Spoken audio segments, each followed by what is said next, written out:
bonsoir à tous.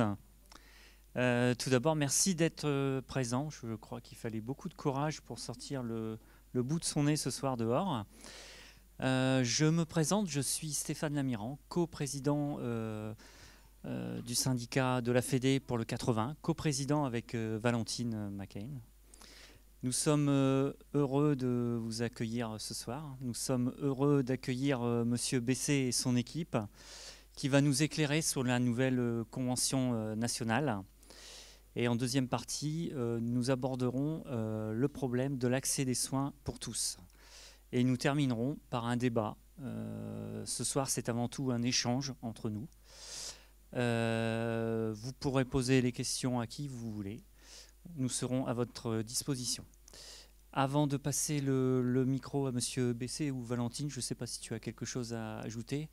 Nous tenions à remercier Ségolène, qui n'est pas là, mais qui était à la baguette pour l'organisation de ce soir.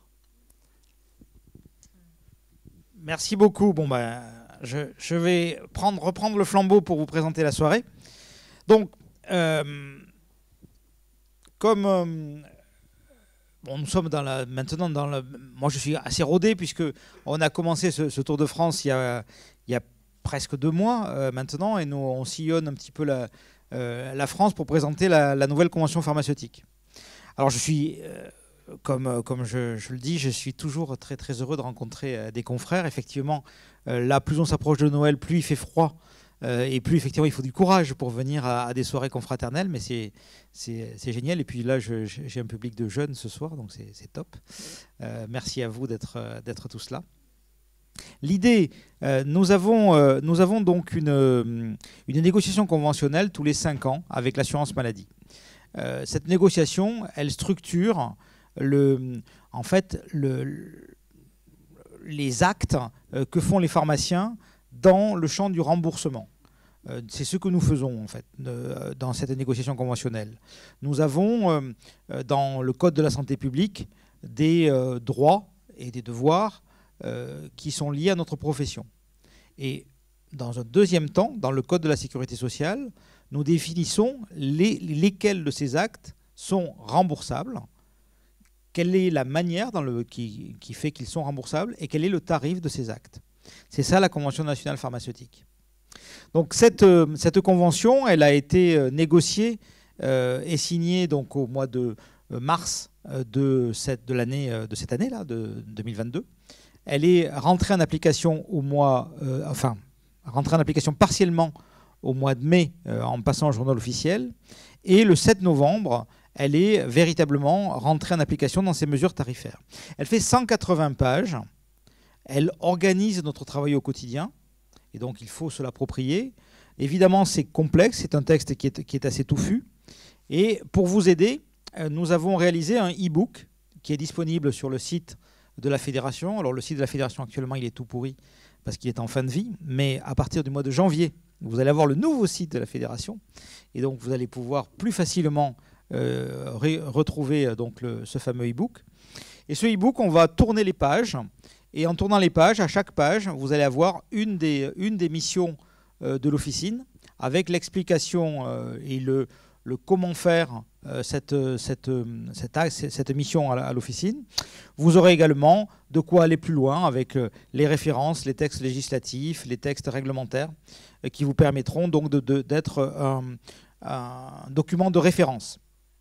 Donc, dans la soirée, on va faire 3 choses. Dans le premier temps, donc c'est Élise Palfrey, qui est membre du bureau national de la Fédération, qui nous vient du Havre pour cette soirée. Et Élise, c'est un exercice un peu compliqué. Elle va en fait feuilleter le e-book et nous présenter les 180 pages en 20 minutes. Peut-être 22, on verra. Mais ça vous donnera un aperçu, et donc avec cet aperçu, vous allez pouvoir ensuite vous retrouver dans le livre et à votre rythme, à votre gré, mettre en place les différentes missions que vous y trouverez. Vous pourrez également, grâce à ça, aller regarder en replay toutes les précédentes émissions du Tour de France que nous avons réalisées, parce qu'en fait, ce que nous faisons, c'est qu'à chaque fois on fait les 20 minutes, vous ne les regardez pas de nouveau, bien sûr. En revanche, à chaque fois, nous avons un expert qui vient nous parler d'un thème. Voilà. Donc, ce thème a été chaque jour, à chaque étape est différent. Nous avons donc à Marseille, par exemple, étudié la vaccination.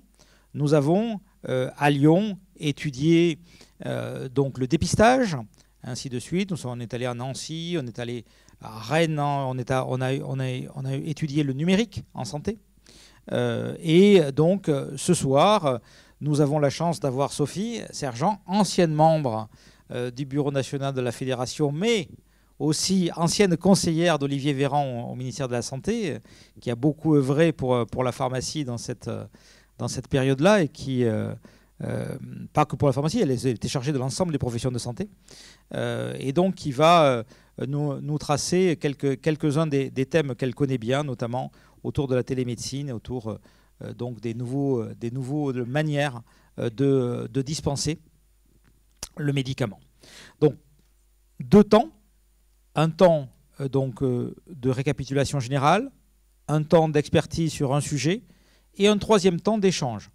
Alors là, je reprendrai la parole, et donc je vais faire l'exercice de faire des questions-réponses avec vous, avec la salle, hein, et nous avons pas mal de questions qui ont déjà été posées sur les réseaux sociaux et sur le site. Donc, si jamais vous êtes à sec pour les premières questions, j'ai de quoi, ne vous inquiétez pas.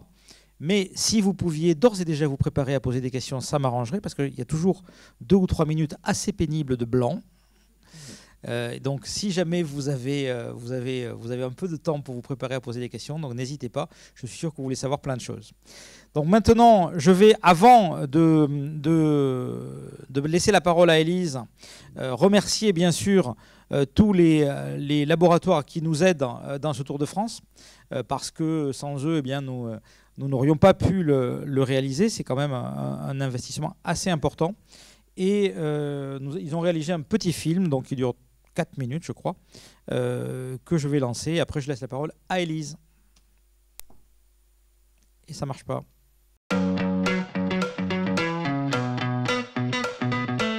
Créé il y a plus de 30 ans par des pharmaciens, Airplus est une entreprise de nouvelles technologies accompagnant les professionnels de santé, leader dans la gestion du tiers payant et de la permanence des soins, avec les marques Réseau Pharma et Réseau Garde. L'ensemble des collaborateurs Airplus est heureux de vous accompagner dans ce Tour de France de présentation de la nouvelle convention pharmaceutique. Au sein de Airplus, nous nous efforçons chaque jour de simplifier et faciliter l'activité de nos clients pour que ceux-ci optimisent leur temps disponible pour les patients et leur rentabilité. Airplus propose à ceux d'entre vous qui n'utilisent pas le service rapprochement bancaire Réseau Banque, qui permet, grâce à une interface optimisée et un algorithme intelligent, de suivre facilement et rapidement les impayés de tiers payants, de le tester sans engagement et gratuitement 4 mois. Contactez-nous avec le code Tour de France. Je passe la parole à Paul-Henri. Merci Philippe et bonjour à toutes et à tous. PMED est une initiative portée dès son origine par Airplus, la fédération et 7 syndicats de professionnels de santé. Notre vocation est de simplifier l'encaissement et le recouvrement du chiffre d'affaires des professionnels de santé et des officines en particulier. Dans un contexte où vos missions s'élargissent, où le recrutement de nouveaux collaborateurs se complexifie, l'externalisation des tâches administratives chronophages et la gestion du tiers payant en est une, vous permet de concentrer vos ressources au comptoir. Aussi, nous avons co-construit avec Réseau Pharma, Airplus, une offre complète de services pour déléguer de A à Z, selon vos besoins, la gestion de votre tiers payant. Vous pouvez les souscrire dans des conditions préférentielles, pouvant aller jusqu'à 50% de remise pendant toute la durée du Tour de France. N'hésitez pas à nous contacter sur pmed.pro avec le code Tour de France et bons travaux à toutes et à tous.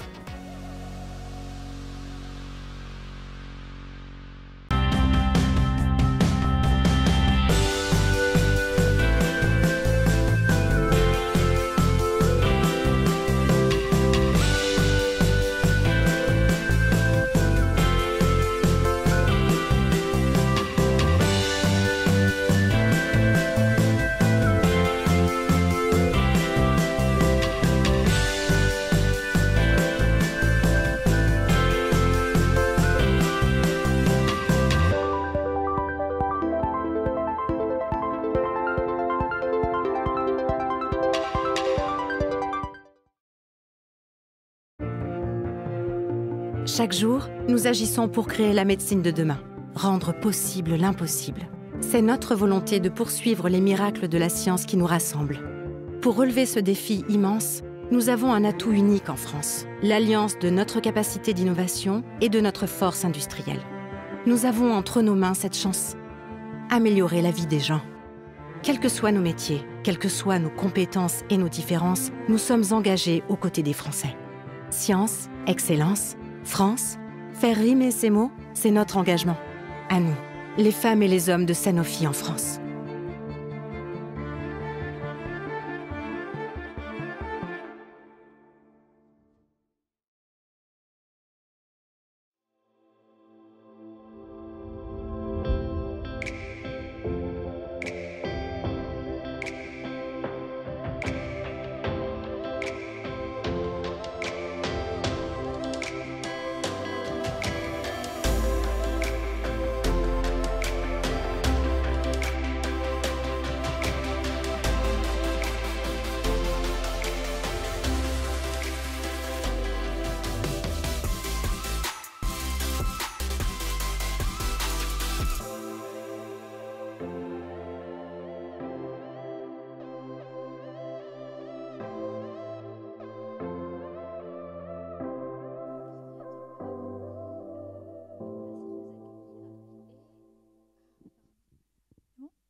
Et donc, au bureau national de Philippe Bessé, j'ai en charge la commission entreprise, donc c'est tout ce qui est le social. Donc, comme l'a dit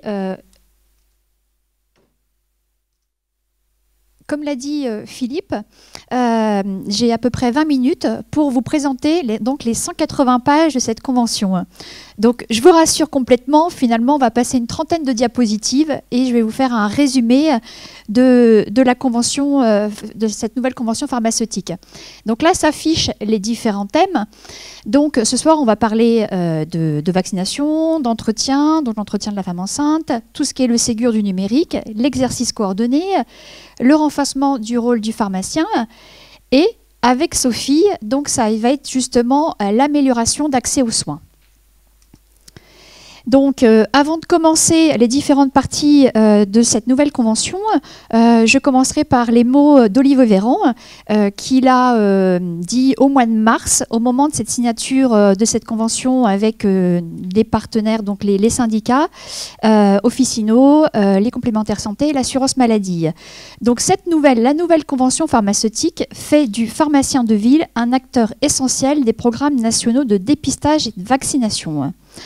Donc, si on voulait être provocateur, on dirait que finalement, il y a eu 3 conventions.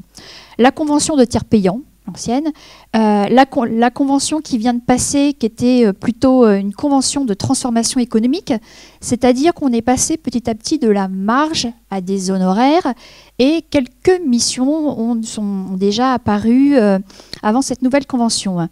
Et là, cette convention qu'on va présenter ce soir, c'est plutôt une convention métier, où finalement, on place le pharmacien au cœur du parcours de soins et soins de premier recours. Donc, pour commencer, la vaccination. C'est un acte que vous faites, j'imagine, la plupart des personnes dans l'amphi. Qu'est-ce qu'il y a de nouveau au niveau de la vaccination? Donc, depuis le mois de novembre, c'est vrai que nous pouvons administrer donc, les vaccins qui sont cités ici. Il y en a environ 14, je crois. Donc, ils peuvent être administrés sous prescription médicale. C'est-à-dire que peu importe que ça soit marqué tel vaccin, donc par exemple tétanos, que ça soit marqué administré par le pharmacien ou par l'IDE, à partir du moment qu'il est marqué sur l'ordonnance, il peut être administré et l'administration est rémunérée. Par contre, donc, on est en attente, donc ceci pour toute personne à partir de l'âge de 16 ans. Et à ce jour, n'est pas pris en remboursement les vaccins, bien sûr, qui ne sont pas sous prescription médicale. Nous sommes en attente d'une donnée de l'assurance maladie, puisqu'il y a des vaccins que nous pouvons délivrer qui ne sont pas sous prescription médicale obligatoire. Donc, a priori, on aurait droit de les injecter, de les administrer. Est-ce que ces vaccins sont pris en charge par l'assurance maladie? Là, on attend une réponse par rapport à ce fait. On attend d'autres choses pour janvier. Donc c'est bien sûr la possibilité du pharmacien donc, de prescrire et d'administrer donc, la liste de tous ces vaccins-là. Et ceci aussi à partir de l'âge de 24 mois. Là, on a vu, c'est à partir de 16 ans. On attend une extension, sachant qu'on vaccine déjà pour le vaccin Covid les enfants à partir de 11-12 ans. Comme vous le voyez, donc là, l'acte a été revalorisé à 7,50 €, l'acte de vaccination. Donc ça, c'est bien, c'est une première fois qu'il y a une revalorisation de l'acte. Et donc à partir de janvier, l'acte passera de 7,50 € à 9,60 €. Vaccination donc antigrippale. Donc là, bon, bah, j'imagine, voilà, vous savez, on peut vacciner donc, tous les patients de plus de 16 ans qui sont dans les recommandations vaccinales antigrippales avec bon, on peut imprimer le bon et bien sûr, un mois après, tous les adultes qui ne sont pas dans les recommandations. Là aussi, à partir du 7 novembre, il y a eu la revalorisation de l'acte de vaccination de 6,30 à 7,50. Donc, comme vous le savez, vous pouvez rentrer avec un code VGP. Alors, autre thème, l'accompagnement des patients. Donc ça aussi, c'était quelque chose que vous connaissez, qui faisait partie donc, de l'ancienne convention, c'était tout ce qui était entretien pharmaceutique. Donc on avait entretien pharmaceutique, les patients sous anticoagulants, sous oraux, les AOD, les patients asthmatiques. On a eu aussi les patients sous chimiothérapie orale. Les bilans de médication partagés, donc tout ça, vous pouviez le faire. Bien sûr, c'était rémunéré à posteriori. Maintenant, vous pouvez rentrer un code traceur et vous pouvez rentrer l'acte lorsque les entretiens ont été réalisés. Qu'est-ce qui a été étendu dans la Convention? C'est la possibilité de faire des bilans de médication dans les EHPAD. Même si certains le faisaient déjà, là c'est écrit. Alors nous, on n'aurait qu'à vous encourager finalement à vous lancer dans les entretiens pharmaceutiques, les bilans de médication partagés. Bien sûr, après l'épidémie de grippe, après la vaccination Covid, moi dans l'officine, nous on les fait souvent au printemps et l'été. Donc généralement, voilà, au mois de juillet, au mois d'août, on programme dans l'agenda et on fait ces bilans de médication partagés. C'est extrêmement bien accepté par les patients et par les médecins et nous on essaye de faire vraiment en collaboration avec les médecins. Alors, depuis le mois de novembre, il y a un autre entretien que vous pouvez mettre en place, c'est l'entretien femme enceinte. Donc là, par rapport aux entretiens précédents, qui sont, c'est vrai, un peu longs, des fois un peu compliqués, les bilans de médication partagés, ça prend du temps, ça prend de l'organisation. Là, c'est un entretien qui doit être extrêmement rapide, que vous pouvez réaliser au comptoir, pas besoin de se mettre dans un local de confidentialité.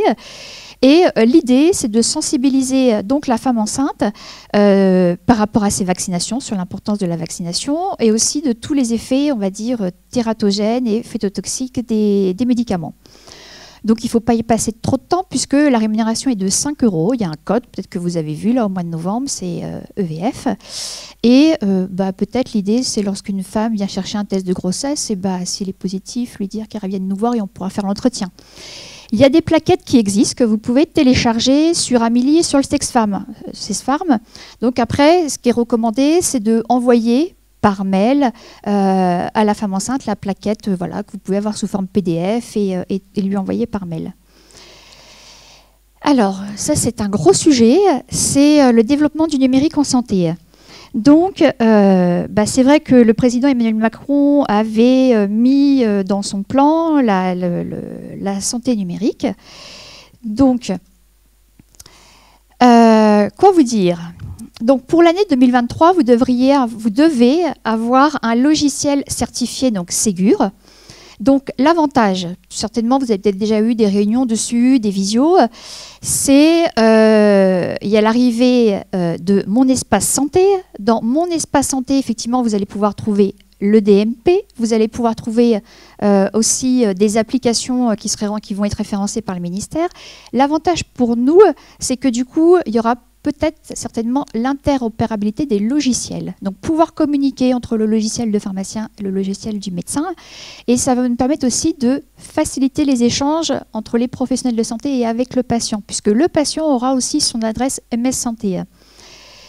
Alors, ce que vous devez faire pour, on va dire, disposer de ce logiciel référencé Ségur, c'est signer avec votre LGO. Donc, vous avez jusqu'au mois de mars, donc jusqu'au 15 mars. En principe, c'était mi-décembre. Et là, ça a été repoussé. Donc, il y a des LGO, ils mettent des pop-up sur nos logiciels pour nous dire Ségur, signer Ségur. Voilà, donc vous avez encore 3 mois. Nous, on vous engage à signer puisque c'est complètement, on va dire, transparent pour vous, c'est gratuit. Et en principe, c'est l'État qui paye les logiciels pour pouvoir vous agréer vos logiciels Ségur. Donc, qu'est-ce qu'il y a d'autre dans ce Ségur? C'est aussi avoir un logiciel de dispensation certifié HAS. Vous pourrez aussi, il va sortir l'application carte vitale. Ça, certains, on va dire, départements sont en expérimentation. La e-prescription, je sais aussi qu'il y a certains départements qui sont aussi en expérimentation avec des médecins. Le DMP et les messageries MS Santé. Donc c'est vrai que c'est assez lourd. Pour vous, finalement, qu'est-ce qu'il y a à faire? C'est, pour l'instant, signer avec votre LGO pour que vos logiciels soient agréés santé. A priori, d'après Valérian qui est au bureau, pratiquement tous les logiciels vont être agréés. Donc si vous n'avez pas déjà été contacté par vos LGO, contactez-le. Alors, bon usage des produits de santé. Donc là, c'est une rose socle. C'est-à-dire que vous êtes incité à la démarche qualité. Donc, il va y avoir une rémunération de 100 € pour vous inscrire. Donc, vous vous connectez sur le site de Démarche Qualité Officine. Vous avez un auto-questionnaire à réaliser. Donc, après, voilà, vous avez des pourcentages avec des tableaux. Qu'est-ce qui est bien, qu'est-ce que vous avez amélioré. Vous inscrire à la newsletter. Vous pouvez aussi télécharger, si vous avez un responsable qualité, donc des outils, des fiches pour mettre en place cette qualité. Et après, la première année, c'est une auto-évaluation. Et après, on vous demandera des éléments pour améliorer la qualité. Donc, en gros, ce que vous avez à faire, avant le mois de décembre, préférence avant le 30 décembre, parce que peut-être que le site va saturer, c'est vous connecter sur le site de l'Ordre, faire votre auto-évaluation, vous inscrire à la newsletter. Et donc, vous pourrez toucher cette rose socle de 100 €. Ça ne prend pas beaucoup de temps, on l'a fait à l'officine, peut-être certains l'ont fait ici. Franchement, nous, ça nous a pris, le pharmacien adjoint, un quart d'heure, 20 minutes. Après, n'oubliez pas quand même d'enregistrer votre évaluation, parce que du coup, ça peut être demandé s'il y a un contrôle. Qu'est-ce qu'il y a aussi dans ce chapitre? C'est la dispensation à l'unité des antibiotiques et la délivrance fractionnée des stupéfiants. Donc, bon, ça, la délivrance fractionnée, on le faisait déjà, des stupéfiants. La dispensation antibiotique, ça peut être intéressant actuellement quand on est en contingentement d'amoxicilline, d'antibiotiques, de dispenser à l'unité. Alors, je sais qu'il y a des LGO qui le font.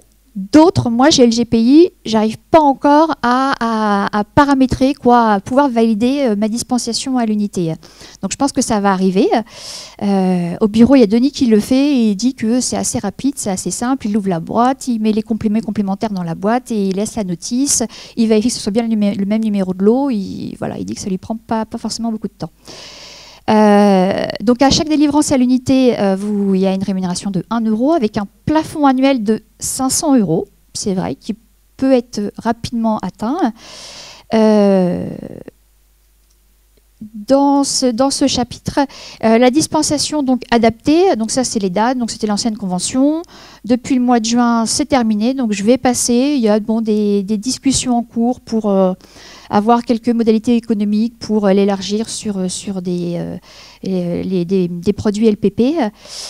Et alors une dernière partie que vous avez dû voir apparaître, donc c'est la dispensation des médicaments onéreux, donc plus de 300 €, donc prix de vente, TTC. Là, c'est vraiment pour cadrer, on va dire, la fraude et tracer et éviter justement ces fausses ordonnances, puisqu'il y a des fausses ordonnances, alors apparemment surtout sur la région parisienne, qui circulent et des produits qui sont délivrés onéreux alors que finalement c'est pas pour le patient n'a pas la pathologie. Donc vérification du pharmacien de l'authenticité des prescriptions. Alors on vous a envoyé en même temps que la circulaire donc ce logigramme. Donc là, bon, peut-être qu'on voit pas très bien. En gros, la plupart des temps, des patients à qui vous délivrez ces traitements-là, généralement, vous les connaissez, quoi. Vous connaissez le patient, vous connaissez le spécialiste prescripteur. Souvent, des fois, ça peut être des médicaments que vous avez déjà délivrés le mois d'avant. Donc, vous validez, vous mettez sur l'ordonnance délivrance sécurisée.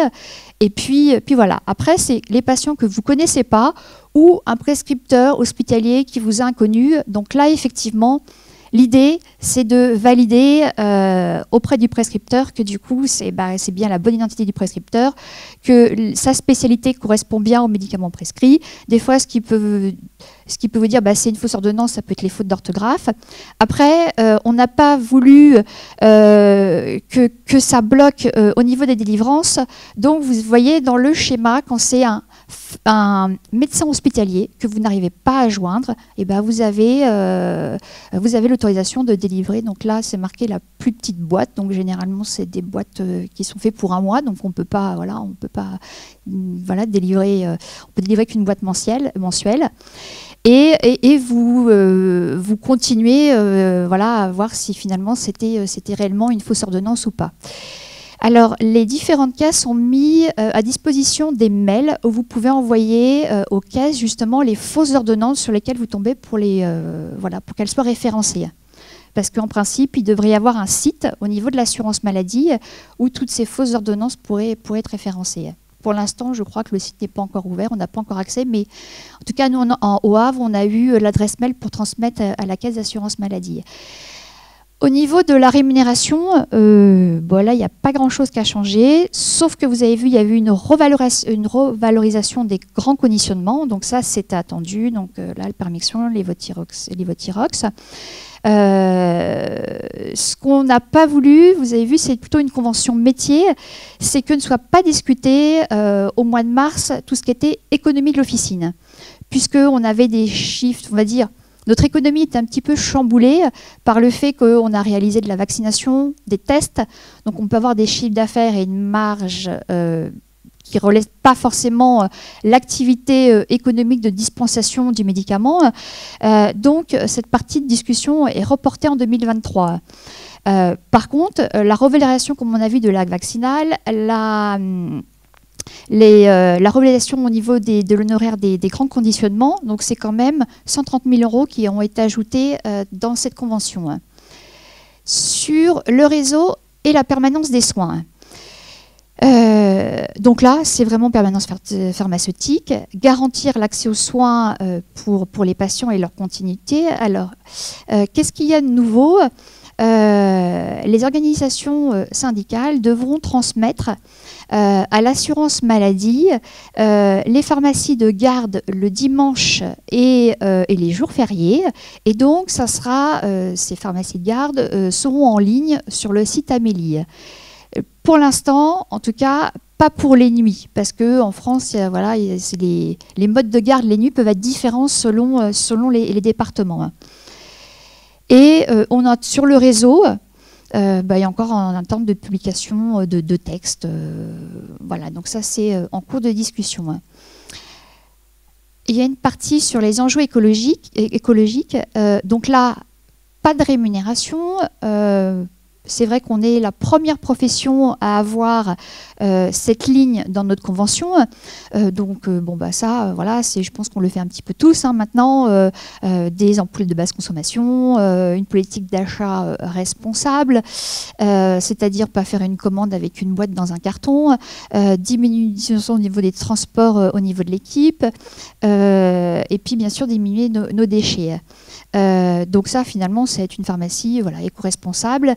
Et pour vous dire, à la fédération, il y a un groupe de travail dessus. Et puis, peut-être des fiches vont sortir. Les dépistages. Alors, comme la vaccination, c'est un point important. Il y en a 3. Donc, le dépistage trodengyne, colorectal et infection urinaire. Donc, actuellement, c'était déjà dans l'ancienne convention. Vous pouvez de nouveau réaliser donc les trodengynes pour diagnostic de streptocoque. Donc je dirais que là, c'est plutôt intéressant en ce moment, puisque vu qu'on est toujours antibiotiques contingentés. Donc pour diminuer la dispensation d'antibiotiques, c'est intéressant de réaliser cette TROD. Donc il y a 2 portes d'entrée. Soit le patient vient spontanément à l'officine, et dans ces cas-là, vous pouvez lui proposer un TROD. S'il est positif, vous faites votre conseil. S'il est négatif, vous faites votre conseil. S'il est positif, bien sûr, il faudra le réorienter vers un cabinet médical ou vers un système d'accès aux soins. Par contre, autre porte d'entrée, il peut y avoir une ordonnance conditionnelle du médecin traitant qui dit délivrance d'antibiotiques si TROD réalisé et si TROD est positif. Vous allez me dire, souvent le médecin il fait le TROD, mais des fois ils n'ont pas le temps et ça peut arriver. Moi j'ai vu des ordonnances, voilà. Surtout quand c'est de la téléconsultation. En téléconsultation, le patient arrive avec l'ordonnance et délivrance si TROD positif. Donc rémunération différente selon le cas. Donc 6 € si le patient se présente spontanément à l'officine. 6 € si c'est une ordonnance conditionnelle et que le TROD est positif, et 7 € si c'est une ordonnance conditionnelle si le TROD est négatif. L'idée, bien sûr, c'est d'aller beaucoup plus loin. Je suis partie d'une CPTS, il y a des pharmaciens qui m'ont envoyé tout à l'heure un message en me disant « Oui, bon, dans le cadre de la CPTS, ça serait bien, on fait des TROD, et quand c'est positif, c'est assez rare quand même, on doit renvoyer vers le système d'accès aux soins, où là, mon patient, il attend 1 heure. » Donc on essaye de voir si effectivement on ne pourrait pas mettre en place un protocole pour que le pharmacien puisse délivrer l'antibiotique et puis faire l'arrêt de travail s'il y a besoin. Mais ça, c'est vraiment dans le cadre des maisons de santé ou des CPTS, ou peut-être dans le futur, voilà, si on arrive à la dispensation protocolisée. Les infections urinaires, donc ça c'est pour janvier. Donc ça serait le dépistage des infections urinaires basses, des cystites. L'idée, c'est de réaliser une bandelette et si la bandelette est positive, donc d'orienter vers un médecin ou une sage-femme. La rémunération est de 5 € l'honoraire pour l'acte et 1 € pour la bandelette urinaire. Là aussi, l'idée, c'est d'aller plus loin, puisqu'on réalise, généralement, ils viennent nous voir, souvent dans des douleurs, et souvent la bandelette, elle est positive. Donc, l'idée, ce serait d'aller plus loin, qu'on ait aussi la dispensation d'antibiotiques, comme par exemple la phosphomycine. Mais ça, pour l'instant, il faut attendre la dispensation protocolisée ou faire partie d'une maison de santé. Dernier dépistage, c'est le dépistage du cancer colorectal. Donc, là, ça a été mis en place donc, au printemps, et c'est la dispensation du kit colorectal. Donc, j'ai envie de dire, on pourrait aller vers le patient, et dès qu'on voit un patient finalement qui a entre 50 et 74 ans, qui n'a pas réalisé son kit dans les 2 années précédant sa visite à l'officine, qui n'a pas de risque élevé de cancer, eh ben, on pourrait dire à l'équipe si bien sûr, le pharmacien est formé, puisque ça aussi c'est comme les TROD angines, il faut avoir suivi une formation, et dispenser son kit. Donc les formations, elles ont eu lieu avec la collaboration des CRDC. Il y a aussi une formation qui est encore en ligne avec la fédération. Donc vous faites la formation en ligne, vous avez un certificat de validité de vos formations, et donc vous pouvez après remettre le kit cancer colorectal avec bien sûr tous les conseils associés. L'exercice coordonné. Alors, ce qu'on a vu, c'était une convention métier. Là, ce qui est intéressant, c'est que ça passe vraiment le pharmacien au cœur du dispositif de coordination des professionnels de santé. Donc, ce qui peut être intéressant pour nous, c'est de contribuer justement à l'interface ville-hôpital. Et on sait très bien qu'il y a des prestataires qui sont à l'hôpital. Des fois, le matériel médical, on ne l'a pas forcément sorti. Donc là, dans l'exercice coordonné, on serait un petit peu plus, on rentrerait plus dans les structures hospitalières et on pourrait peut-être placer un peu plus notre matériel médical. Garantir le parcours de soins du patient sans rupture et offrir, et peut-être que Sophie va en parler, l'accès aux soins pour tous et même dans les zones à faible densité médicale. Donc là, c'est participer à un exercice coordonné, c'est soit faire partie d'une ESP, équipe de soins primaires, une maison de santé pluriprofessionnelle ou une CPTS. Ça fait partie d'un indicateur socle de la ROS. donc nous, ce qu'on vous conseille, puisque on est mi-décembre, et donc là, c'est rechercher, soit vous faites déjà partie d'une maison de santé, d'une CPTS, je ne sais pas du tout sur Amiens s'il y en a, comment, mais c'est de appeler votre URPS, votre syndicat ou l'ARS. Généralement, le syndicat, via la caisse d'assurance maladie, a les cartes, quoi. Moi, je sais qu'en Normandie, nous, on a récupéré les cartes des maisons de santé et des CPTS, et on a pu voir où il y avait les zones blanches du territoire et où il y en avait. Et donc, c'est aller adhérer et vous inscrire à la CPTS qui est sur votre territoire. Grâce à cette inscription, du coup, vous pourrez toucher votre indicateur socle. Ou après, c'est soit adhérer à une CPTS ou prouver avoir une lettre d'intention que vous montez une CPTS ou que vous allez monter, partager une maison de santé polyprofessionnelle. L'indicateur socle, donc c'est 820 € par an. Aussi, la participation, donc là, c'est une des premières fois aussi qu'on est rémunéré pour une dispensation à domicile. Donc, c'est la participation du pharmacien à l'organisation de dispensation à domicile dans le cadre du Prado. Donc, il faut que votre patient il soit hospitalisé, qu'il rentre dans le système Prado de l'assurance maladie. Alors, généralement, là, c'est l'assurance maladie qui vous contacte. Et dans ces cas-là, vous pouvez donc faire une dispensation qui sera rémunérée au domicile du patient. Et généralement, ça concerne plutôt les patients âgés ou les patients chroniques. La rémunération est de 2,50 €. Donc, c'est vrai que c'est faible. Mais c'est un début, c'est fait, mais bon. Alors, là, tous les thèmes de la convention, donc, tu vois, Philippe, ouais, un peu long quand même. On termine avec la formation, puisque ça bouge au niveau de la formation. Donc, j'ai 2 diapositives pour vous montrer l'actualité au niveau donc, de la réforme du diplôme de pharmacien, du pôle préparateur, du DOST et peut-être de la licence. Donc, qu'est-ce qui va changer? C'est la réforme du 3e cycle court. Donc, c'est-à-dire que l'étudiant de 6e année qui effectue son stage en officine sera un peu plus long, de 9 mois. Il aura un statut d'interne et il sera rémunéré donc, par les ARS, par l'État et les ARS. Le maître de stage aura un statut de maître de stage universitaire, donc il faudra qu'il ait suivi une formation, il y a une formation obligatoire, et le maître de stage sera indemnisé. Ça, c'est la première, on va dire, réforme voilà, au niveau des études. Et le deuxième, c'est un dispositif qui va être mis en place de certification périodique. Donc ça, à partir du 1er janvier 2023, vous aurez 9 ans pour valider votre parcours de certification. Et ça, c'est en parallèle de votre obligation triennale de valider votre DPC. Peut-être un jour, les deux vont se rejoindre. Voilà, c'est en cours. Et l'avant-dernière diapo, donc c'est sur le DOST. Donc vous avez vu maintenant, donc il y a eu la dernière année, cette année, la dernière année de BP. Là, il n'y aura plus d'entrée en BP. Donc maintenant, c'est le DOST, diplôme d'études universitaires scientifiques et techniques. Donc du coup, c'est en partenariat avec les universités et ça reste en 2 ans. Après, il y a une discussion d'une licence. Pour l'instant, rien n'est validé, d'une 3e année. Et là, du coup, ça serait des compétences supplémentaires pour les préparateurs, pour qu'ils soient un peu plus en autonomie. Donc, par exemple, des compétences de vaccination, de dépistage, de prélèvement. Et on n'oublie pas les CQP. Il y a déjà les CQP dermocosmétiques. Et maintenant, sont inscrits aussi le CQP de dispensation de matériel médical à l'officine. Donc j'ai terminé. Donc quand on regarde ce calendrier, donc en vert c'est tout ce que vous pouvez déjà faire, donc les trottes, dispensation adaptée, dispensation, etc. En bleu, c'est en principe ce qui est déjà aussi mis en application, et en foncé, c'est ce qui reste.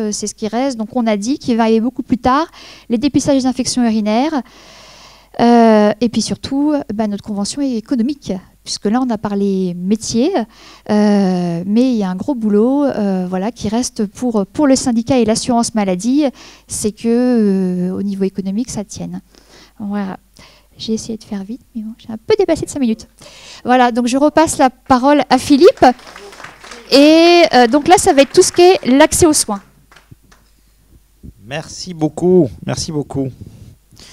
Pendant ce temps, j'ai feuilleté le petit book que nous a fait Sandoz. C'est super. Alors, c'est pas ce qu'on voulait faire nous, parce qu'en fait, ça c'est génial, mais la convention, c'est un objet qui évolue dans le temps. Et en fait, il a déjà bougé. Notre e-book, il a déjà bougé 3 fois depuis sa première conception. Et donc en fait, ça c'est très pratique aujourd'hui, mais vous verrez que dans quelques mois, déjà, il va évoluer. Et donc en fait, les formats papier ne permettent pas les évolutions. C'est pour ça qu'on a fait le e-book. Mais vous avez ça et c'est génial, parce que pour aujourd'hui, ça vous permet de le prendre en main. Donc merci Élise pour la présentation synthétique, c'était génial, c'était exactement ce qu'on voulait, c'était parfait, voilà, c'était riche, c'était tout bien, voilà.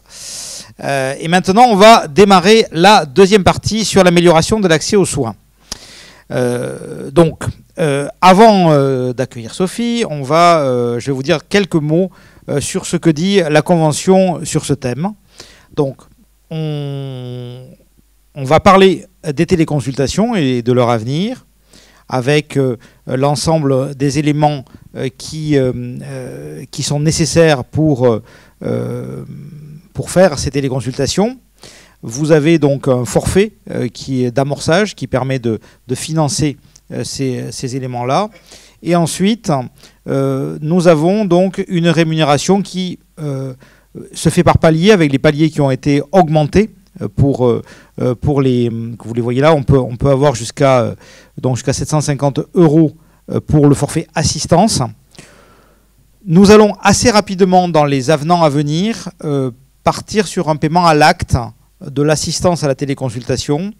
L'idée, les complémentaires santé veulent en payer une partie, donc elles sont demandeuses pour payer une partie de ces forfaits d'assistance. On est parti sur un forfait d'assistance à 5 €. Donc à l'acte dans un proche avenir.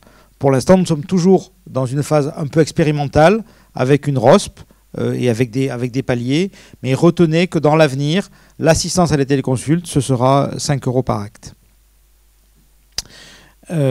Pour l'instant, donc c'est en ROSP et c'est à peu près 150 actes par an, puisqu'il y a un maximum à 750 €.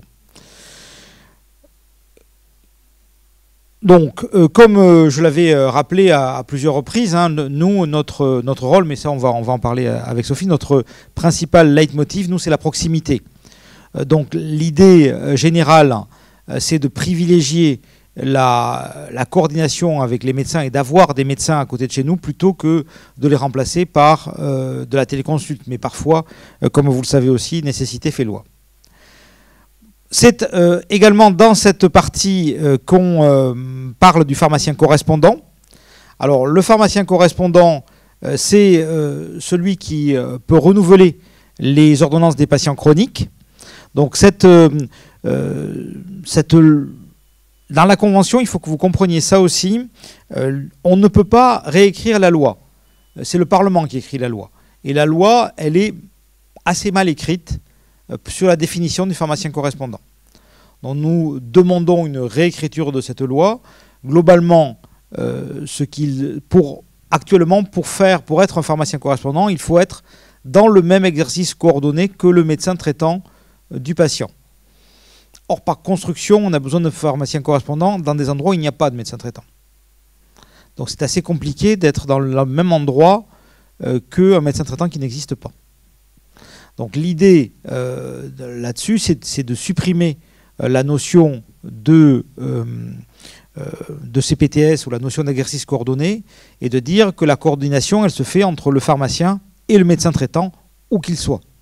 C'est-à-dire qu'en fait, le patient, on peut imaginer qu'il va voir son médecin traitant quelque part dans un territoire et qu'ensuite le pharmacien, tout le reste de l'année, va faire le suivi du médicament, éventuellement l'adaptation des posologies. Donc là-dessus, nous n'avons fait dans la négo que matérialiser le pharmacien correspondant. Donc vous avez un CERFA et vous allez pouvoir avoir matérialiser la relation entre le patient et vous. Et ça, c'est ça qui est intéressant et qui est porteur d'avenir. On a un peu mis le pied dans la porte.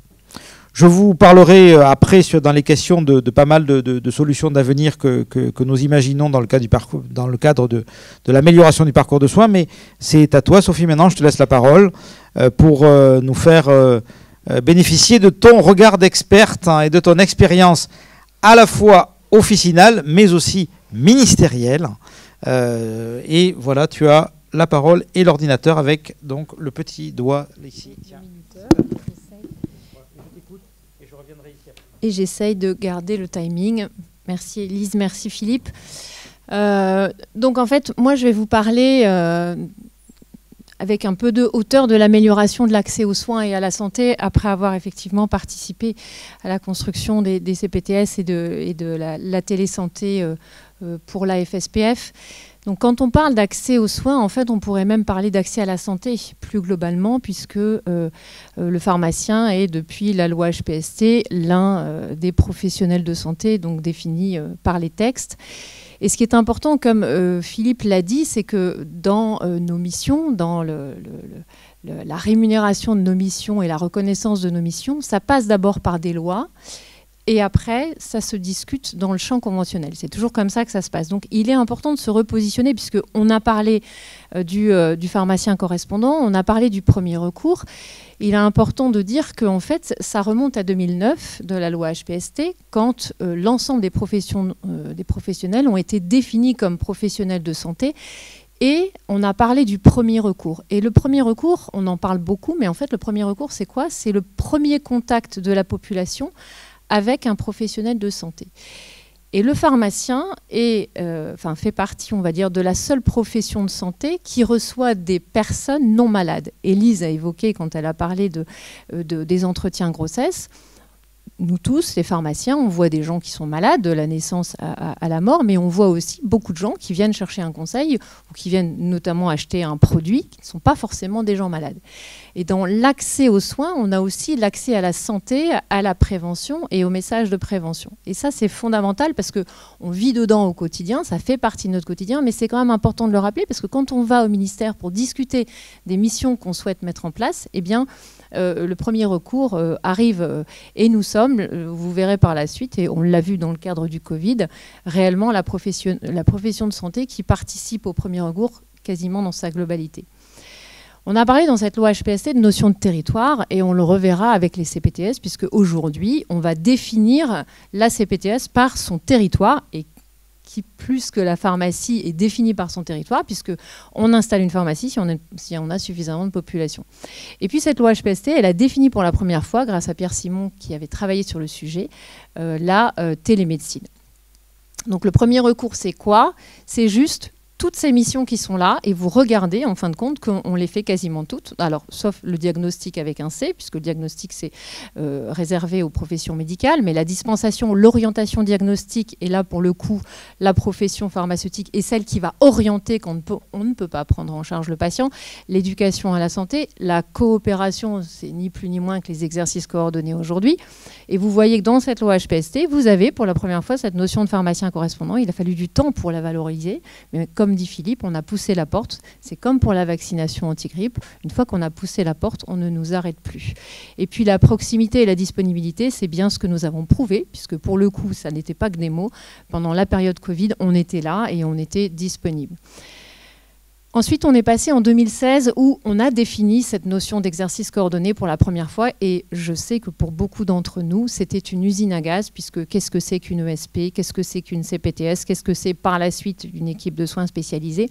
En gros, il fallait définir les exercices coordonnés de proximité qui permettaient aux gens dans une équipe de soins de pouvoir travailler ensemble et c'est pour ça qu'il y a certaines missions qu'on va faire facilement dans une maison de santé, mais pour le coup, il n'y a pas énormément de pharmacies en France qui sont adossées à une maison de santé.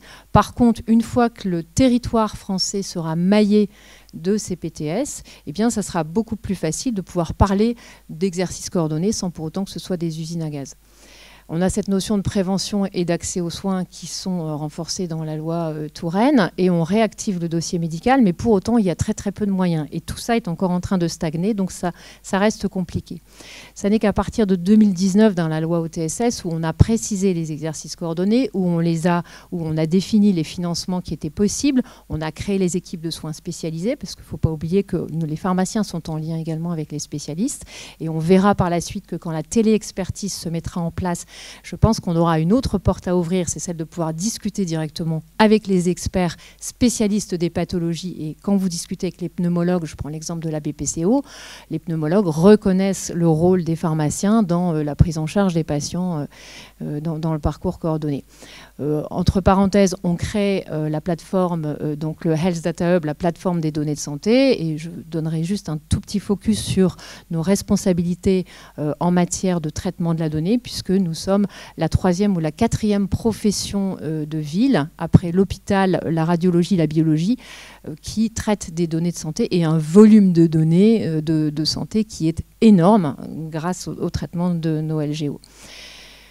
Les parlementaires prennent un intérêt croissant pour le rôle des pharmaciens parce qu'ils prennent conscience, puisque les exercices coordonnés, la proximité, le premier recours est de plus en plus discuté dans les textes de loi, et bien ils prennent réellement conscience du rôle des pharmaciens et ils ouvrent le numérique aux pharmaciens. Je vous rappelle que 2018, c'est le passage dans le droit commun de la téléconsultation et quelle belle victoire que notre avenant 15 en décembre 2018 pour pouvoir permettre justement le financement de la téléconsultation en officine. Philippe en a parlé.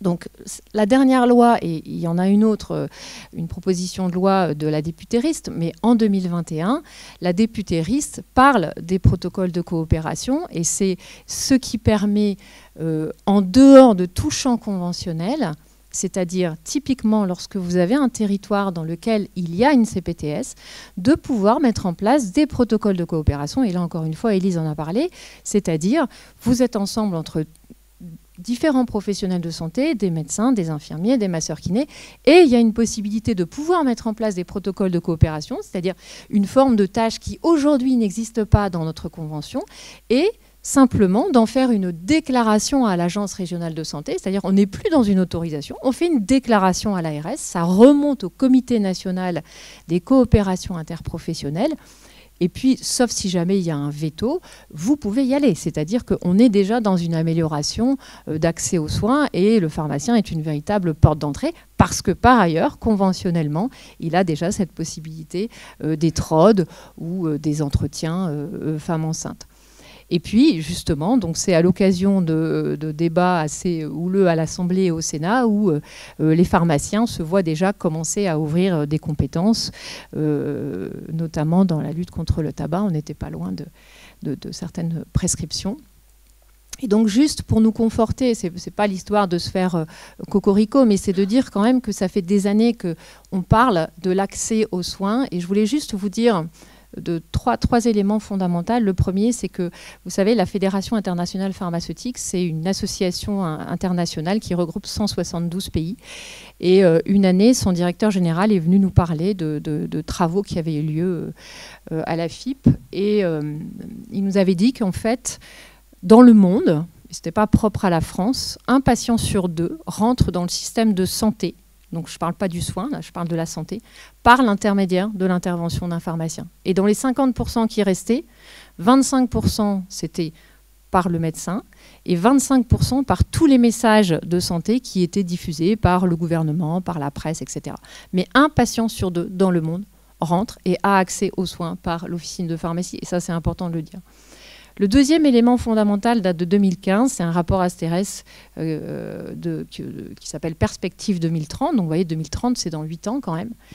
Les auteurs de ce rapport avaient dit plusieurs choses, notamment l'augmentation des pathologies chroniques, les gens vivraient plus longtemps mais pas forcément en meilleure santé. Mais une chose qui avait vraiment retenu mon attention, c'est que la première porte d'accès aux soins en 2030 pour cette étude, c'est la télémédecine. On ne parlait pas de télésanté à l'époque, puisqu'on n'avait que de la télémédecine, ça n'était réservé qu'aux professions médicales. Et la deuxième porte d'accès aux soins, c'est la pharmacie d'officine. Je n'ai pas mis les autres parce que la slide est trop petite, mais la troisième, c'est la maison de santé pluridisciplinaire. La quatrième, c'est le médecin tout seul dans son coin. Et la cinquième, c'est l'hôpital. Ça veut dire quoi? Ça veut dire typiquement que quand une pharmacie d'officine a une porte d'entrée numérique, quelque part, elle récupère les 2 premières places du podium dans l'accès aux soins. Et le troisième élément, c'est qu'en fait, quand on parle de l'état actuel de la situation en France et qu'on fait ces constats pour en arriver au... Il faut qu'on fasse des exercices coordonnés, il faut qu'on fasse des délégations de tâches, il faut qu'on fasse des protocoles de coopération. Pourquoi? C'est parce que 20 à 25% des passages aux urgences par an il y a 20 à 25 millions de passages aux urgences par an, et 60% de ces passages aux urgences se font sans l'intervention du 15. Ça veut dire que ce sont des gens qui vont directement aux urgences parce qu'ils ne pensent pas à aller ailleurs. Et s'il y avait une autre solution, ils n'iraient pas aux urgences. Et sur ces 20 à 25 millions de passages, eh bien, 20% sont évitables. D'accord ? Donc ça, c'est fondamental. L'autre point intéressant, et qui est sorti il n'y a pas très longtemps dans un article, encore une fois, du docteur Pierre Simon, qui travaille beaucoup pour la télésanté, c'est qu'en fait, le rôle du pharmacien dans la prévention, il est fondamental, et notamment, on parle peu aujourd'hui, mais on pourra en parler plus, des décès évitables. Et des décès évitables, cette part, elle est maximale chez les 25-44 ans, qui sont par ailleurs des personnes qui n'ont pas de médecin traitant, qui peuvent avoir des pratiques un peu à risque, comme le tabac, l'alcool, la sédentarité, et des situations pour lesquelles le pharmacien peut avoir un rôle à jouer dans le conseil et l'accompagnement. Et enfin, en fonction des situations, les pharmaciens ont joué un rôle fondamental dans la dispensation des vaccins et la pratique des tests antigéniques. Et là, on est vraiment dans la prévention et le dépistage, c'est-à-dire les deux premières situations du premier recours. Donc, les exercices coordonnés, on en a parlé un petit peu, on en reparlera dans le cadre des questions. Lesquels de territoire, de proximité, lesquels choisir ? Élise l'a rappelé, aujourd'hui on en est au stade où il suffirait d'aller voir ce qui se passe au niveau de l'agence régionale de santé ou de son syndicat pour savoir quelles sont les zones en difficulté, s'il y a déjà des CPTS qui se constituent et si on n'a pas grand-chose à faire, ne serait-ce que d'adhérer en disant moi je veux bien aussi participer. Je vous ai juste mis quelques chiffres aujourd'hui, et encore ça date du mois de mai, c'était les derniers chiffres que j'avais. On était à 713 CPTS qui étaient identifiés à des stades différents. L'objectif, c'était 1000 à 2022. Bon, on n'y est pas tout à fait, mais je pense que la crise est passée par là. Et en 2020, quand j'avais fait une intervention, j'avais calculé un petit peu le nombre de pharmaciens en proportion et nous étions la première profession qui était présente dans les CPTS, encore une fois, avec la logique de territoire.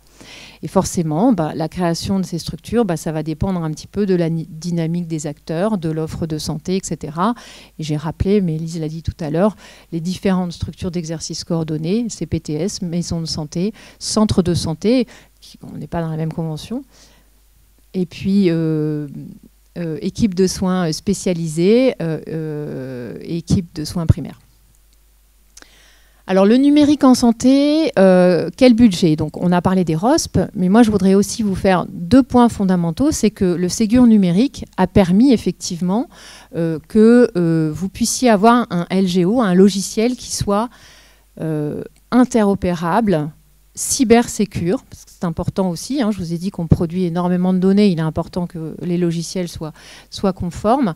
Eh bien, l'État a dépêché 1,4 milliard pour la ville et l'hôpital et 600 millions pour le médico-social, de manière à ce que nous puissions travailler tous ensemble. Et je dis bien le médico-social, ces 600 millions qui sont bien plus en retard que nous ne pouvons l'être.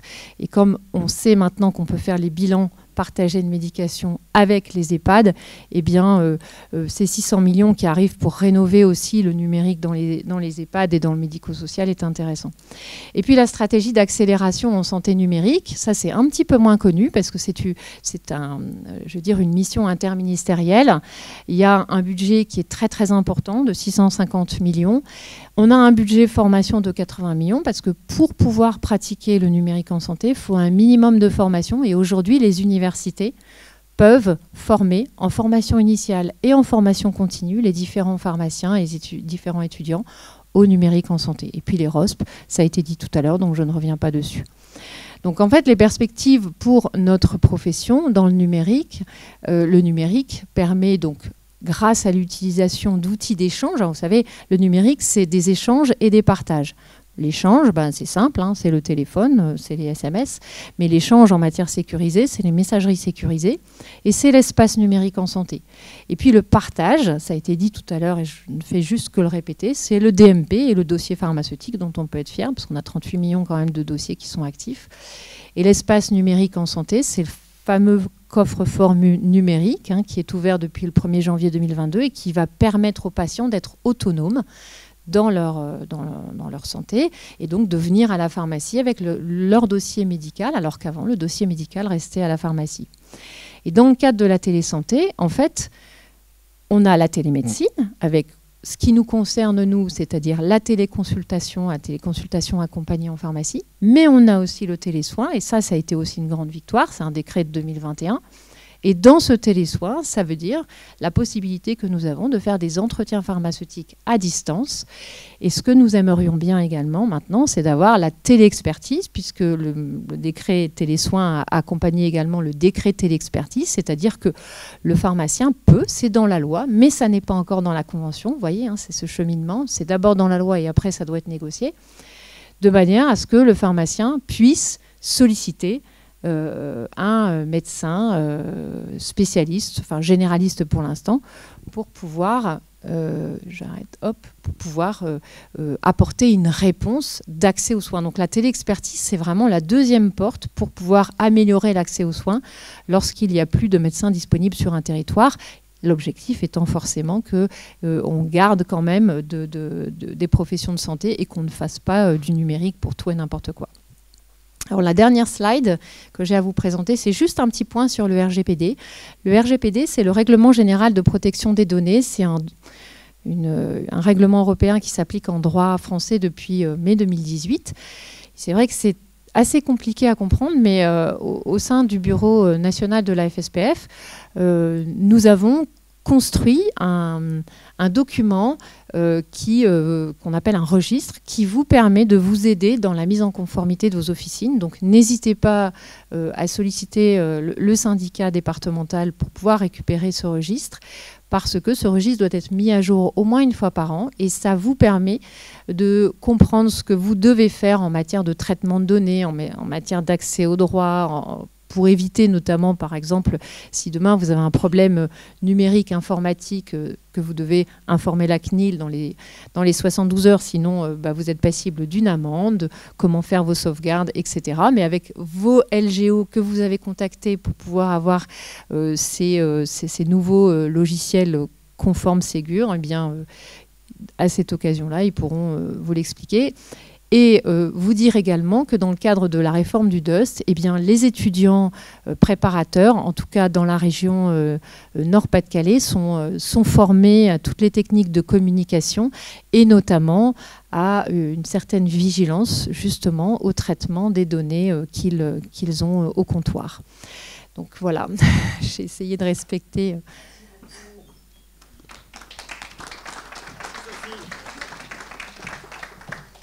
Ne t'éloigne pas trop parce que si jamais on a des questions, tu vas y répondre. Mais je vais me mettre là, mets-toi là aussi. Alors, maintenant, c'est à vous. Et donc, on a fait un tour d'horizon. Vous avez eu beaucoup de choses, beaucoup d'informations. Et probablement pas celles que vous vouliez. Donc, il nous faut maintenant savoir quelles informations vous voulez. Et voilà la première question. Vas-y. Tiens, vas-y, oui. Je te laisse le micro. Par rapport à la vaccination, si on a une ordonnance, par exemple, où c'est prescrit par un médecin Revaxis, a-t-on le droit de vacciner? Excellente question. Réponse simple, oui. Alors, on a effectivement on a le droit de vacciner, c'est-à-dire d'administrer le vaccin, c'est-à-dire de le préparer et de l'administrer à partir du moment où le produit, le médicament, est prescrit par le médecin depuis le 7 novembre. Avec un code ACT qui s'appelle RVA, qui est déjà dans les ordinateurs, et donc qui est avec une tarification à 7,50 €, qui est prévue par la nomenclature. Donc ça, c'est depuis le 7 novembre. Il y a une petite difficulté encore résiduelle, c'est que en théorie, on doit tracer l'acte d'administration dans le dossier du patient, dans le carnet vaccinal du patient, ce qui n'est possible qu'avec les logiciels Ségur. Enfin, les logiciels que vous allez avoir prochainement, certains, enfin non, encore personne ne les a eus, puisqu'il y a encore un seul logiciel qui est agréé, mais il ne donne pas encore la version Ségur. Mais avec la version Ségur, vous pourrez tracer l'acte d'administration et ça va dans l'espace numérique de santé du patient et donc c'est disponible pour l'ensemble des professionnels du patient et pour le patient lui-même. Mais oui, la réponse à la question, c'est oui, on peut depuis le 7 novembre administrer tous les vaccins de la liste qui a été donnée par Élise tout à l'heure. Ce qu'on ne peut pas faire, c'est prescrire le produit. Et ça, que je vous raconte ce qui nous manque, il nous manque encore quand même pas mal d'étapes. Il nous manque la promulgation de la loi de finances sécurité sociale qui va nous autoriser donc qui va autoriser le financement de l'acte de prescription du vaccin qui est de 9,60 €. Pour rappel, ces 9,60 €, c'est la même tarification que font les médecins pour la vaccination. Il n'y a personne qui dit qu'ils font tous 25 €. Oui, ils font tous 25 €, hein, mais c'est 9,60 €. Enfin, la tarification, normalement, c'est 9,60 €. Voilà. C'est pas 25, c'est 9,60 €. Ils ont oublié hein, aussi. C'est comme tout le monde a oublié, mais c'est ce qui est dans la nomenclature. En tout cas, ça, c'est ce qui nous manque dans la loi. Et à partir du moment où ce sera autorisé, il nous manque également un acte réglementaire, c'est un décret, après avis de l'Agence nationale de sécurité du médicament.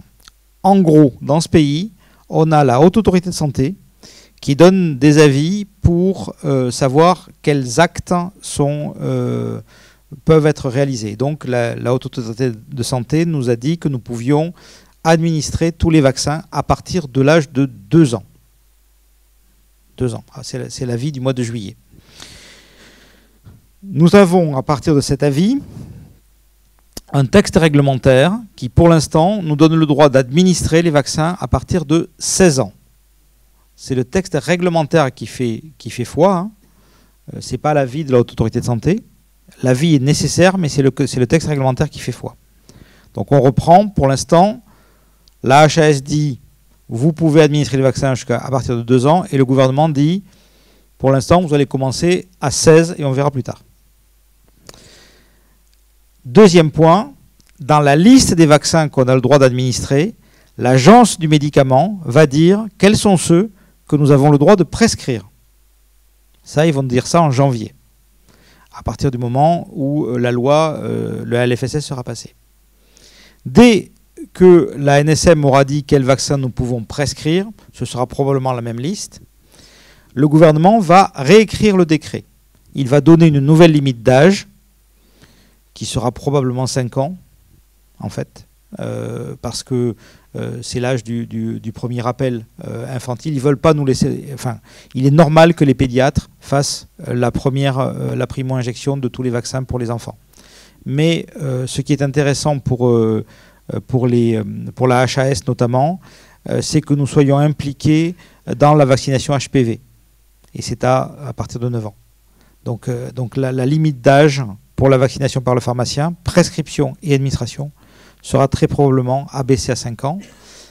Deuxièmement, ils mettront la liste des vaccins que nous pourrons prescrire, avec donc le calendrier vaccinal. Et troisièmement, ils donneront le niveau de formation attendu. C'est-à-dire qu'en fait, il est probable que nous ayons une formation à réaliser pour la prescription.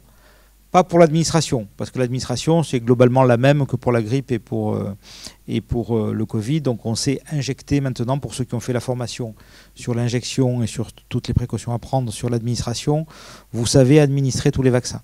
Par contre, pour le prescrire, il faut connaître les pathologies, il faut connaître le calendrier vaccinal, il faut connaître les cas. Et donc ça nécessite une formation probablement un peu différente et qui sera donc dans le décret qui paraîtra également au premier trimestre de 2023.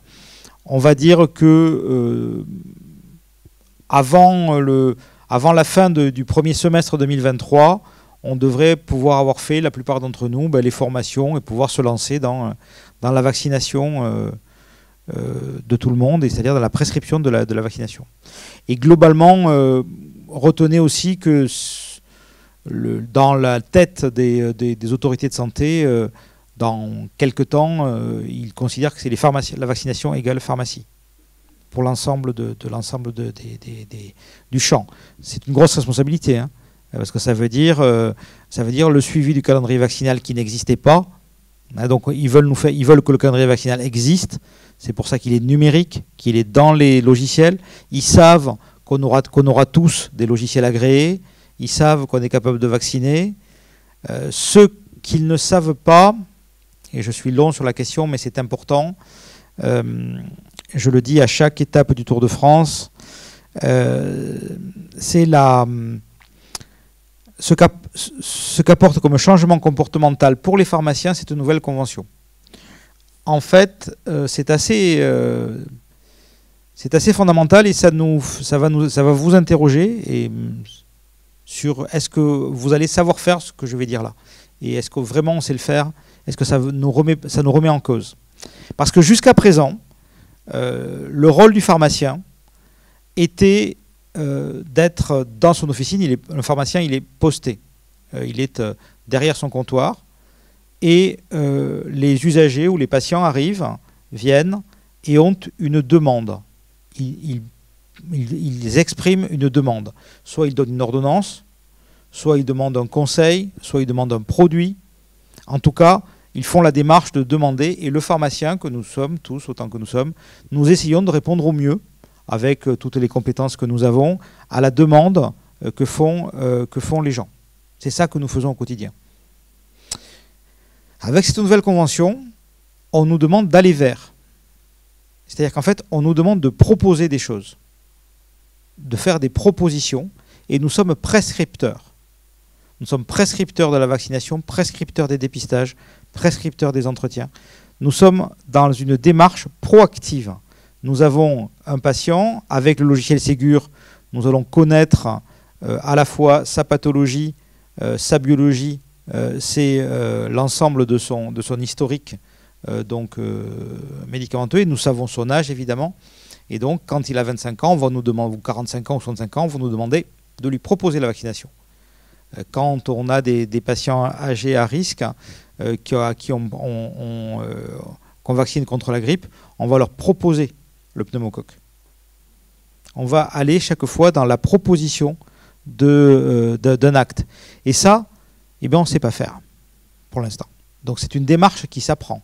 C'est une démarche qu'il faut prendre en compte. C'est un pas extrêmement important de rentrer dans une démarche de prescription et d'aller vers. En termes métiers, c'est assez fort, parce que là on rentre vraiment dans les professions médicales. On s'éloigne radicalement de tout ce qui était le commerce, et donc on est rentré dans une nouvelle phase, et quand on discute avec les autres professionnels de santé, ça se voit. Donc retenez cette démarche nouvelle. Tous ces actes de la Convention, ils ne dépendent pas du silo du médecin. Ils sont tous autonomes. Mais autonomes, c'est aussi, ça veut dire qu'il faut les faire, il faut les proposer, il faut faire ces propositions aux patients. Pardon, j'ai été long sur la réponse à la question. Et j'ai même un peu digressé, je crains. D'autres questions? Oui. Avec les nouvelles versions de nos FGO version Ségur, on nous demande maintenant de vérifier l'identité pour la carte vitale. Et j'aimerais bien avoir la position de Santé. Oui. Alors, l'identifiant numérique de santé.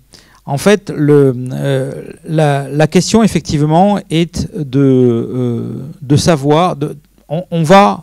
Tous les professionnels, hospitaliers, médecins, infirmiers, pharmaciens, en fait tous les professionnels qui vont rentrer des actes et consulter des actes d'un patient vont devoir s'assurer que la personne à qui ils font les actes et avec qui dont ils renseignent le dossier est bien la personne qu'ils croient.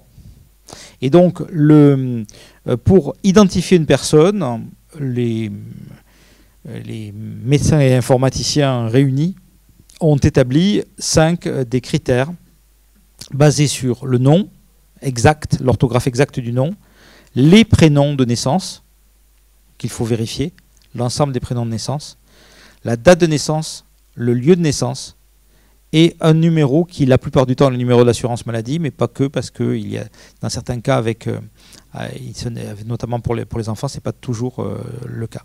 Donc ça, ça constitue l'identifiant numérique de santé. Effectivement, ça se contrôle une fois et ça permet d'appairer la pharmacie avec le patient.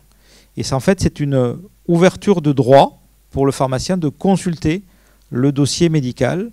C'est également nécessaire pour que vous receviez demain des prescriptions numériques.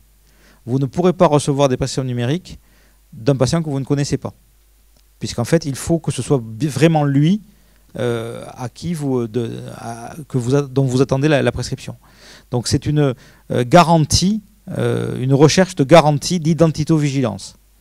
C'est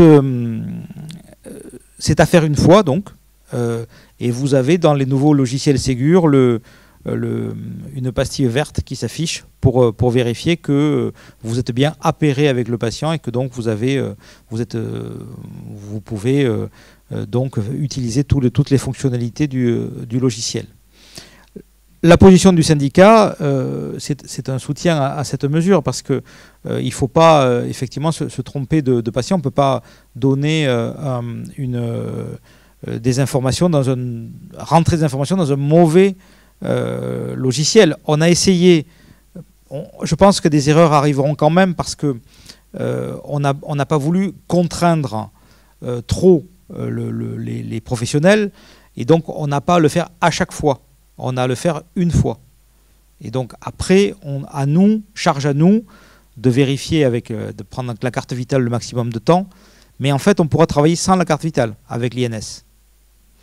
Et en gros, je vais vous donner un cas d'usage sur la prescription numérique.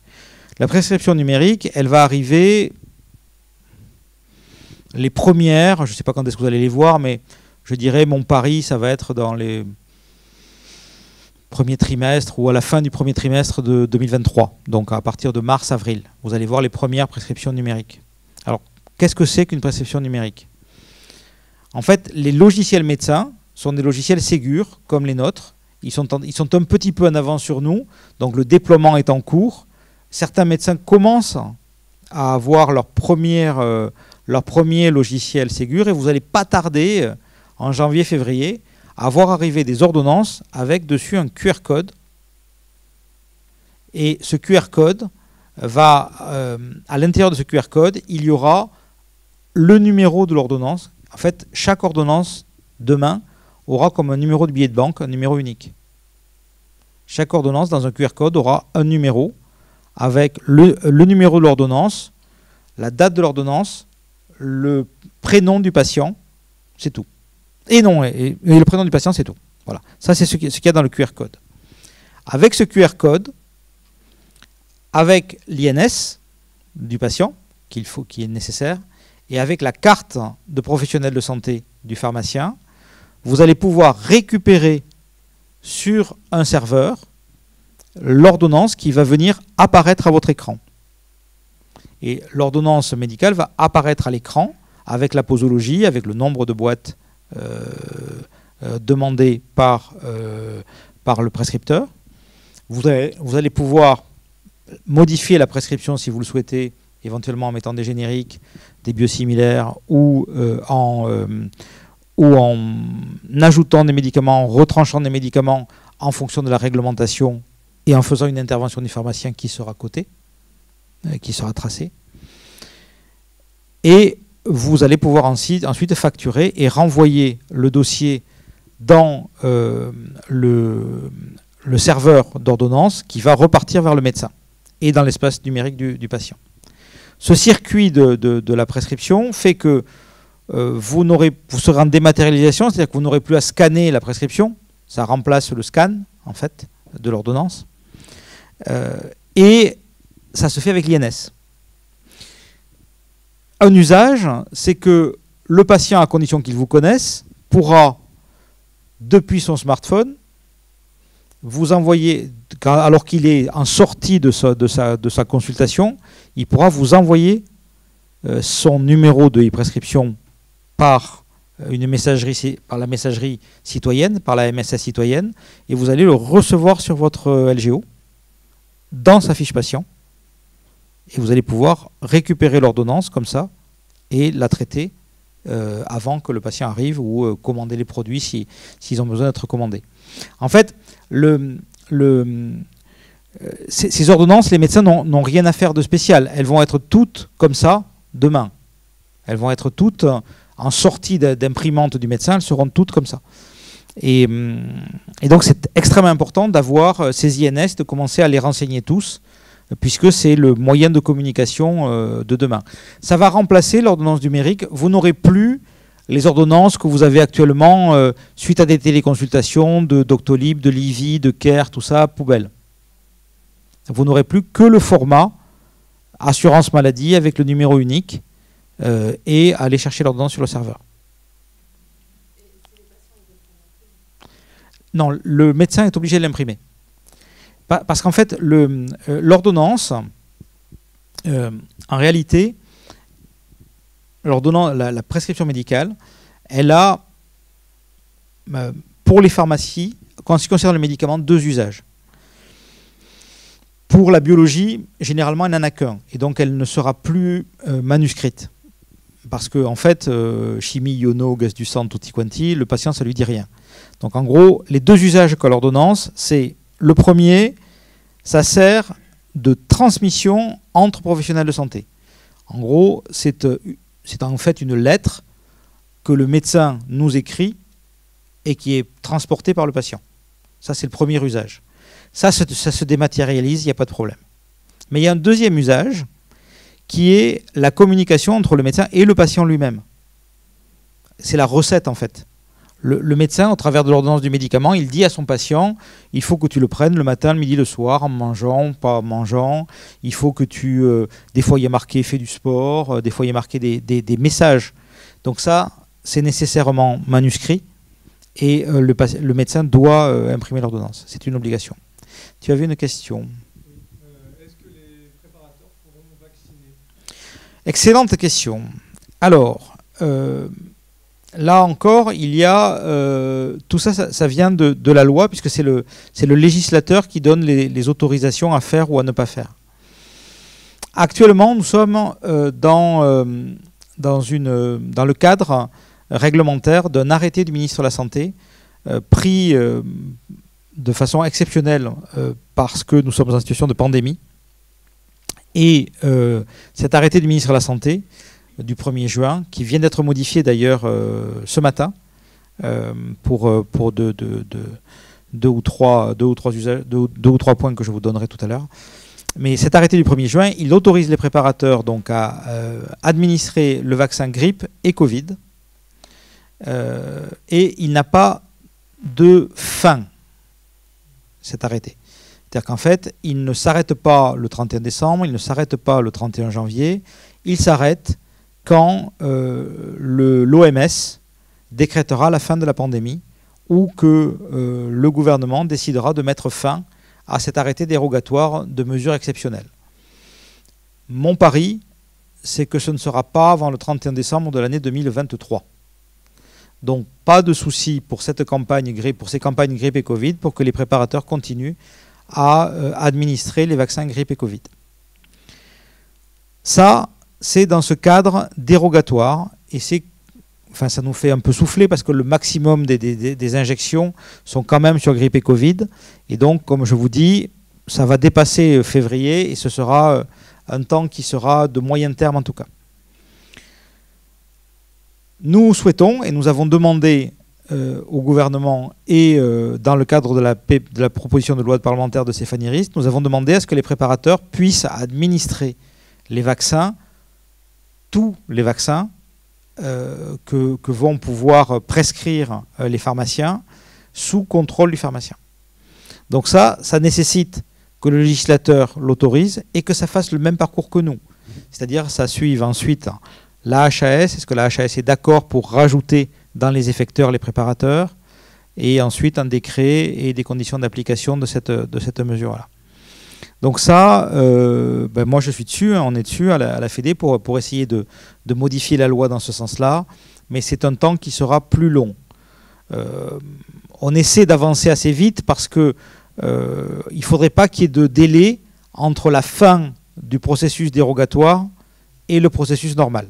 Voilà. Donc là aussi, j'ai été long dans la réponse à ta question, mais retenez que les préparateurs peuvent continuer à vacciner grippe et Covid, pas les autres vaccins, en 2023, et que d'ici la fin de 2023, c'est à nous d'œuvrer pour modifier la loi pour qu'ils aient le droit d'administrer tous les vaccins. Oui. Exactement. Pour la même raison et sur le même texte. Alors, ce qui est assez ennuyeux, c'est que moi, j'avais essayé dans le PLFSS de rajouter les étudiants en pharmacie, parce que les étudiants en médecine ont eu le droit enfin, l'extension dans le dur aux étudiants en médecine, c'est fait dans le PLFSS, mais ils n'ont pas accepté les étudiants en pharmacie. En réalité, enfin... Je vous l'explique, je pense que vous n'en avez rien à taper, mais je vous l'explique quand même, parce que je suis parti.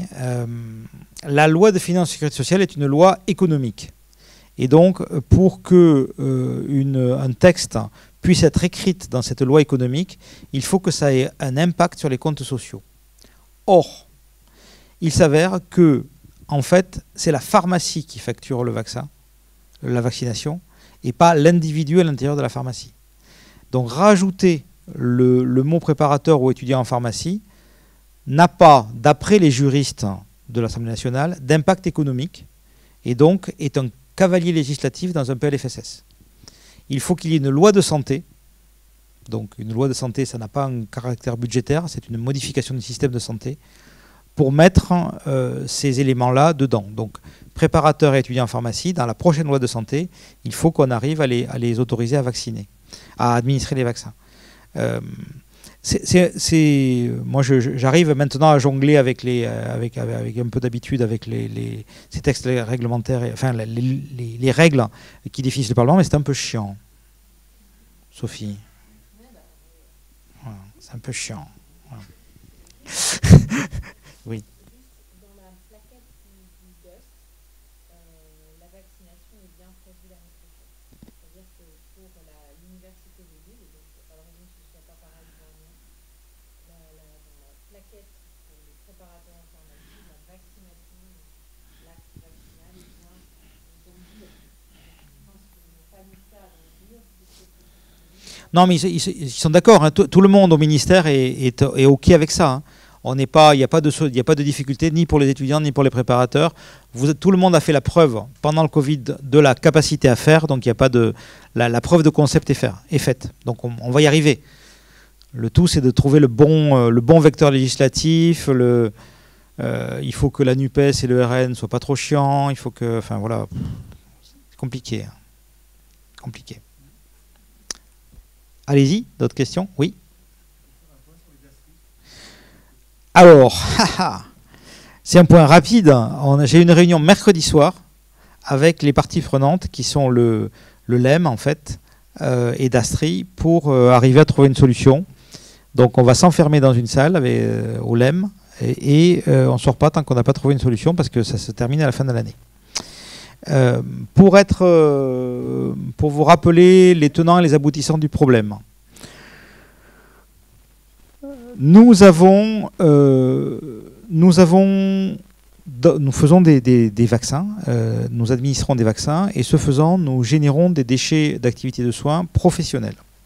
Et dans notre rémunération est comprise l'élimination des déchets, c'est-à-dire qu'en fait on est payé pour ça, de la même façon que les infirmiers, les médecins, etc. C'est-à-dire qu'en fait les infirmiers et les médecins, ils ont des circuits de récupération de leurs déchets qu'ils payent. Et ça fait partie de leurs frais professionnels. Donc ça, on est logé à la même enseigne que les autres professions sur cette partie-là. Et en gros, retenez qu'on a estimé le coût annuel à 150 €. Premier élément de l'affaire. Ça irait bien si c'était que ça. Deuxième élément de l'affaire. Nous distribuons des médicaments pour les patients en autotraitement. Donc ça, c'est essentiellement de l'insuline, mais ça peut être aussi des déchets techniques qui d'ailleurs ne sont pas vendus par nous, mais parfois par des distributeurs. Ce sont les boîtes violettes de récupérateurs que vous avez. Pour ces déchets pour les patients en autotraitement, il est prévu que la charge de la destruction et de la collecte de ces déchets incombe au producteur du produit, c'est-à-dire à l'industrie pharmaceutique d'insuline. Voilà. Et nous avons accepté, parce qu'on est écolo, de mettre à disposition d'une part nos locaux, d'autre part de donner les boîtes jaunes aux patients de façon gratuite. Depuis, la loi nous y a obligés. C'est-à-dire que la loi nous oblige à faire ça, mais ne stipule pas qu'on doit le faire de façon gratuite. Donc en fait, et la réglementation nous autorise à demander une rémunération pour notre service, rémunération qui serait payée donc par l'industrie pharmaceutique pour notre travail de mise à disposition de locaux, de boîtes jaunes pour les patients en autotraitement. Et nous, à la Fédération, on a estimé cette prestation à 150 € par an. Donc en gros, on dit aux industriels de pharmacie qu'ils nous doivent 150 € et que nous devons 150 € et que donc nous estimons que si on topait dans la main et que ça faisait 0, et ça irait très bien et on aurait un seul circuit de distribution parce que par ailleurs, c'est pas forcément le même camion et la même société et les mêmes boîtes dans lesquelles on devrait mettre nos déchets professionnels et les déchets pour les patients en autotraitement. Là-dessus, les sociétés, là-dessus, imaginez-vous qu'il y a un marché de la destruction des déchets avec une autorité de la concurrence qui veille à ce que les règles de concurrence soient respectées entre ces acteurs. Donc c'est extrêmement pénible toute cette affaire. Et en plus, donc, les business units des industriels pharmaceutiques se tirent la bourre parce que, par exemple, prenons Sanofi, pour ne pas le citer, puisqu'il est présent dans les deux circuits, le président de Sanofi qui distribue de l'insuline, il ne veut pas payer pour la récupération des déchets qui incombent en fait à Sanofi Vaccin. Voilà. Et quant à Sanofi Vaccin, il dit mais moi j'ai rien à payer puisque c'est des déchets professionnels et que les infirmiers et les médecins ils payent. Donc on a décidé de mettre tous ces gens-là autour de la table, au LEM, avec nous, avec l'opérateur d'Astri. Ça se passe demain soir. Ça va être une soirée sympathique. Et moi, j'ai dit qu'à la fin, il fallait qu'on en sorte quand même. Parce que on est d'accord que 150 €, c'est pas grand-chose. Mais il y a des questions de principe et des questions il faut que chacun fasse un effort pour aller vers l'autre. Et donc, j'espère qu'on va y arriver. Voilà.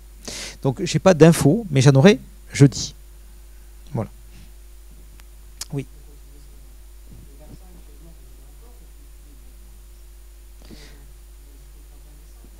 Aujourd'hui, la consigne de la fédération est d'attendre pour avoir une solution de récupération des déchets. Donc j'ai dit d'attendre, ça veut dire que je n'ai pas le droit de vous dire de les mettre dans les boîtes jaunes et de les mettre dans le truc. Voilà. Je vous ai dit attendez avant de prendre une quelconque décision. Voilà. Parce que je n'ai pas le droit du tout, et je ne vais pas le faire, de vous dire de les mettre dans les petites boîtes jaunes, de les mettre dans les grosses boîtes jaunes. Voilà. Je ne sais pas d'ailleurs ce qui se passe dans mon officine. Je ne suis pas assez pour... 31 août. Oui. Ah, c'était pas toléré. En fait, c'était pas toléré. C'était payé par le ministère de la Santé. C'est-à-dire que le ministère de la Santé payait pour nous, pendant la période de Covid jusqu'au 31 août, payait d'Astri pour qu'il récupère les seringues grippe et Covid. Ça faisait partie de... Mais à partir du 31 août, le ministère de la Santé a arrêté de payer. Et donc, Dastri nous a dit, il n'y a plus personne qui veut payer. Il n'y a plus personne qui paye, donc vous n'avez plus le droit de les mettre.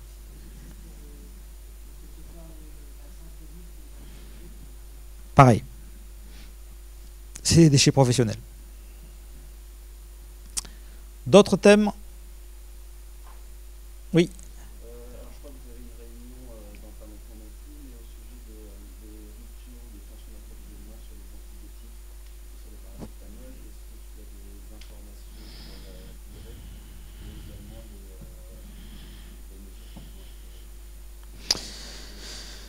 Le ministre dit qu'il n'y a pas de rupture, donc je ne sais pas si ça vous rassure. Bah, je suis obligé de vous le dire, hein, et il l'a dit à la télé, hein, donc il a dit qu'on était fou et qu'il n'y avait pas de rupture.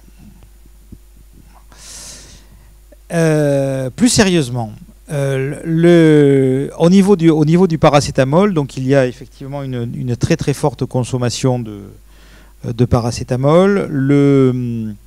Les entreprises de maintenant tournent à plein, il n'y a plus des problèmes, ils ont réglé leurs problèmes sociaux. Sanofi a indiqué qu'il livrerait toutes les commandes en instance jusqu'à la date où les grossistes prennent le relais, c'est-à-dire à partir de cette semaine, hein, normalement, ils devraient prendre le relais. C'est-à-dire qu'ils vont livrer 2 millions de boîtes de paracétamol pédiatrique pour tous les gens qui les ont commandés avant la date fatidique, là. Et ensuite, il y a 1 million de boîtes qui seront distribuées via les grossistes répartiteurs. Donc au niveau du paracétamol, je pense que ça devrait aller. Et les commandes directes reprendraient mi-janvier, a priori. Voilà.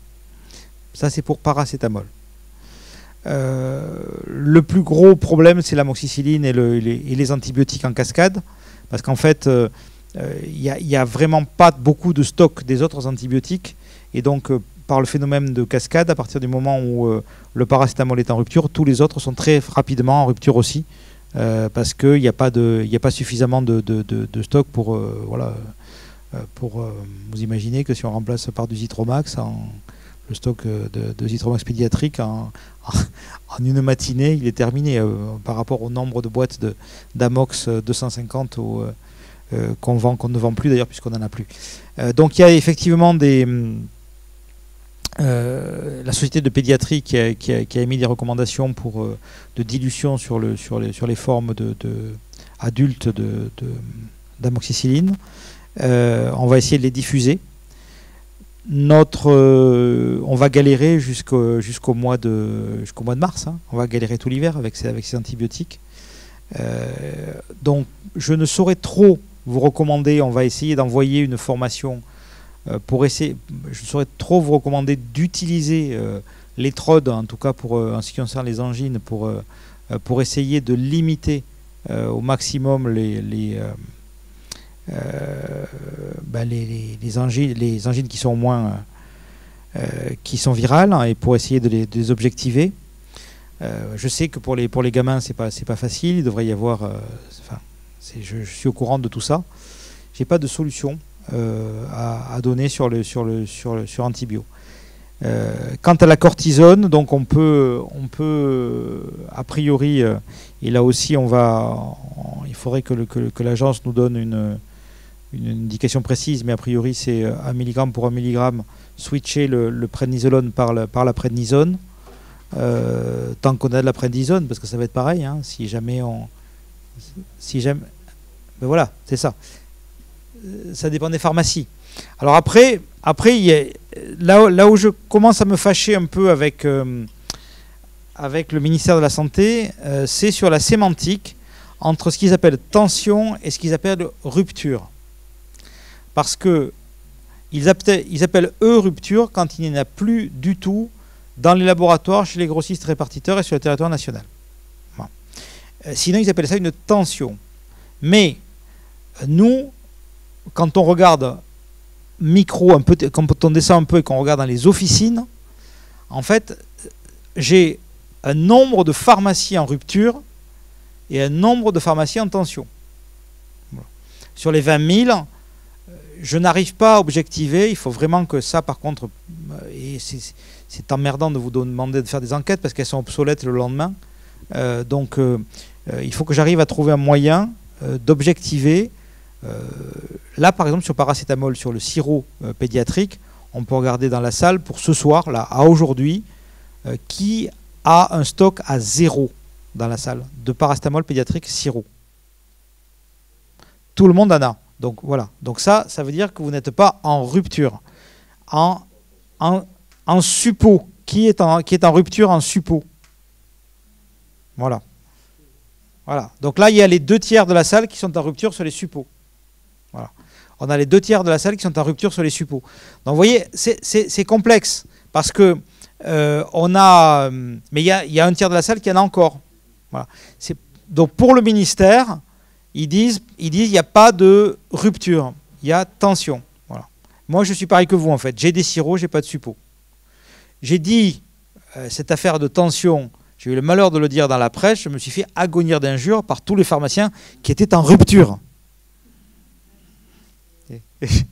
Voilà. Voilà. Parce qu'effectivement, on n'est pas tous logés à la même enseigne. Mais bon, c'est ça la technique. Pardon, hein, mais j'ai pas d'autre. Moi, j'ai pas de solution miracle, sauf d'interpeller. On a interpellé très fortement, donc ça agace visiblement le ministre. Je sais pas pourquoi, mais ils sont bizarres ces ministres d'ailleurs, hein, parce que c'était pareil avec le tien. Tiens, quand on disait qu'il n'y avait pas de masque,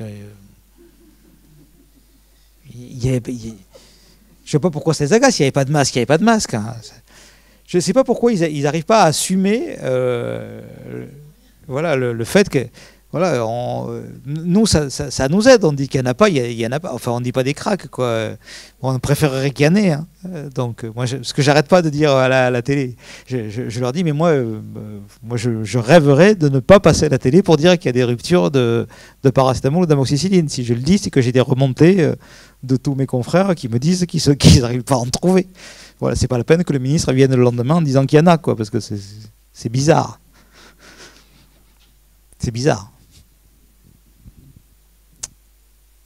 Mais on s'éloigne un peu de la convention. 22h30, vous avez droit à une autre question, vous êtes fatigué. Ah, Christophe. À propos de l'exercice coordonné avec les CPTS, pour le moment, la place du pharmacien, c'est quoi exactement? Alors, on est présent, mais quand on regarde la CPM, l'ARS, ils n'ont Dieu que pour la prise en charge des soins non programmés. Le reste, pour le niveau des ACI, ils en ont complètement disposent. Alors, sur les soins non programmés, il y a quand même pas mal de choses qui nous concernent. Sur les soins non programmés, il y a pas mal de choses qui nous concernent. Et la première des choses qui nous concernent, c'est l'accès aux médicaments, en fait. Parce que on a parlé d'angine, de cystite, on a parlé de renouvellement d'ordonnances, on a parlé pour les chroniques, etc. En fait, il faut angler dans les CPTS avec les ARS, ça marche très bien. Je viens de faire un comité national de refondation à Carcassonne là, vendredi, et ils ont fait, c'était le DT de l'ARS qui a commencé à parler il parlait de permanence des soins et de soins non programmés, et il ne parlait que de médecins et que de l'accès aux médecins, etc. Et donc, quand à la fin de son exposé, je lui ai dit, bon, ok, on vient de voir comment on pouvait ou on ne pouvait pas avoir accès à un médecin. Après le médecin, admettons qu'il faille un médicament, ce qui est le cas dans 100% des cas. Est-ce qu'on peut parler de savoir comment les gens viennent chercher le médicament? Donc en permanence des soins, dans le permanence des soins, après le médecin, il y a automatiquement le pharmacien. Donc il faut qu'on parle de savoir comment ça marche, comment ça s'est régulé, comment ça fonctionne. Et deuxièmement, pour les soins non programmés, il faut intégrer les pharmacies dans les SAS. Parce qu'il faut que... on parlait de télé-expertise tout à l'heure. Quand on pourrait très bien utiliser le SAS en soins non programmés en lien, en télé-expertise avec le pharmacien. Le patient vient à la pharmacie pour des soins notamment en infectiologie, angine, cystite, tous les soins où on peut, avec un TROD, regarder objectiver s'il a ou pas. Et s'ils ne veulent pas nous faire de l'accès direct, on pourrait avec le SAS avoir l'avis médical et dire oui, ok, on prescrit une antibiothérapie avec un soin. Donc ça se fait dans les CPTS.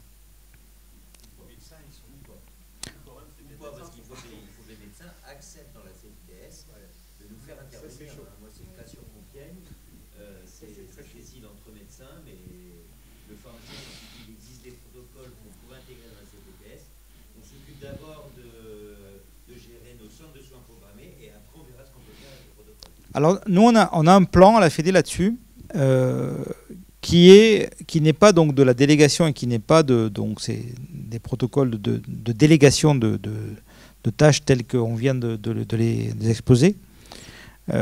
C'est un plan de réforme de la classification des médicaments.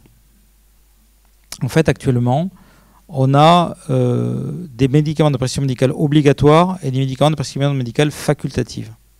Et vous voyez bien que les PMF, le Doliprane, l'oméprazole, enfin je ne vais pas vous les citer tous, on a le droit de les délivrer en direct. Ils sont non remboursables dans ce cas-là, sauf un cas d'école qui m'intéresse, et c'est ce cas que je voudrais dupliquer, qui est le Norlevo, la pilule du lendemain.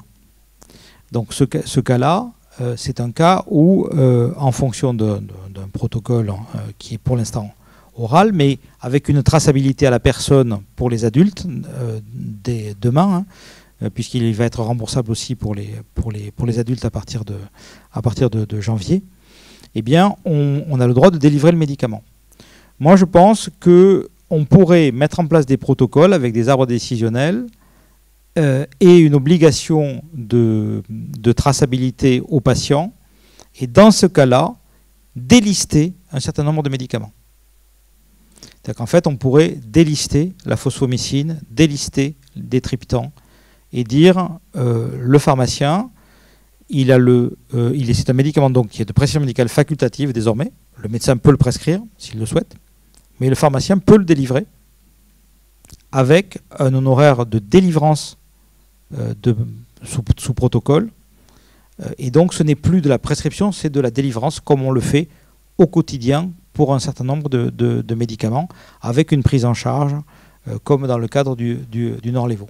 Donc c'est ça mon plan. Enfin, le plan, c'est de dire on ne fait plus de la délégation d'un acte médical, on fait notre acte de dispensation. Et par contre, au lieu de partir du patient, on part du produit et on change le statut du produit. Ce n'est pas de la prescription pharmaceutique, c'est de la dispensation. En fait, moi, le terme, notre acte, il faut le revendiquer. Notre acte, il comprend un devoir de conseil, il comprend un devoir de traçabilité, il comprend un devoir d'intégration dans le dossier du patient, et c'est notre acte de dispensation. Donc cet acte-là, il n'a pas besoin de s'appeler autrement. Moi, on n'a pas besoin de revendiquer l'acte de notre. Notre acte, c'est la remise. Il ne comprend pas le diagnostic, il ne comprend pas un certain nombre de choses qui sont dans l'acte médical et qui aboutissent à une prescription, en fait. Nous, on part de l'autre côté, on part du produit et on regarde comment, de façon sécurisée, l'usager, le patient peut obtenir le médicament, puisque nous avons ce devoir de contrôle. Donc c'est ça l'idée. Et en fait, elle plaît assez aux politiques, parce que en fait, ça, du point de vue du patient, je suis d'accord que ça revient au même. Pour lui, il ne va pas voir la différence entre une prescription ou une dispensation. Mais en réalité, ça change les choses en termes philosophiques par rapport au médecin.